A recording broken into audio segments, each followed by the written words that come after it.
दिवाळीतला हा नरक चतुर्थीचा दिवस का साजरा केला जातो माहिती आहे? या दिवशी भगवान श्रीकृष्णाने नरकासूर नावाच्या राक्षसाचा वध केला होता. हा नरकासूर राक्षस खूप वाईट होता. हा लोकांना खूप त्रास द्यायचा आणि त्यामुळेच मोठ्या चतुराईने आणि धैर्याने श्रीकृष्णाने या नरकासुराचा वध केला. मरताना या नरकासूर राक्षसाने श्रीकृष्णाकडे वर मागितला की माझ्या या मृत्यूच्या दिवशी जो कोणी पहाटे लवकर उठून मंगल स्नान करेल त्याला नरकाची पीडा होणार नाही. आता ही एक पौराणिक कथा आहे.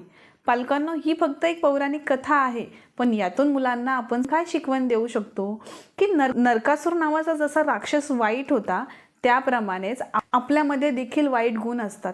आपल्यामध्ये देखील नरकासुरासारखे वेगवेगळे वाईट गुण असतात ज्याच्यावर आपण चांगल्या विचारांनी चांगल्या गुणांनी मात करायला हवी. मग हे आपल्यामधले वाईट गुण कोणते आहेत? तर हट्ट करणं, आईबाबांचं न ऐकणं, उलट उत्तर देणं, अभ्यास न करणं किंवा मोबाईल बघणं, हे सगळे आपले नरकासुरासारखे वाईट गुण आहेत. म्हणून आपणही आपल्या चांगल्या गुणांनी वाईट गुणांवर मात करायला हवी. तर मुलांनो, आजपासून आपण आपल्या रागावर नियंत्रण ठेवेन, मोबाईल थोडा कमी करेन, छान अभ्यास करेन, आईबाबांचं ऐकेल, उलट उत्तरं देणार नाही, असा छान आजपासून प्रयत्न करूया आणि नरकासुरासारख्या वाईट गुणांवर आपण विजय मिळवूया.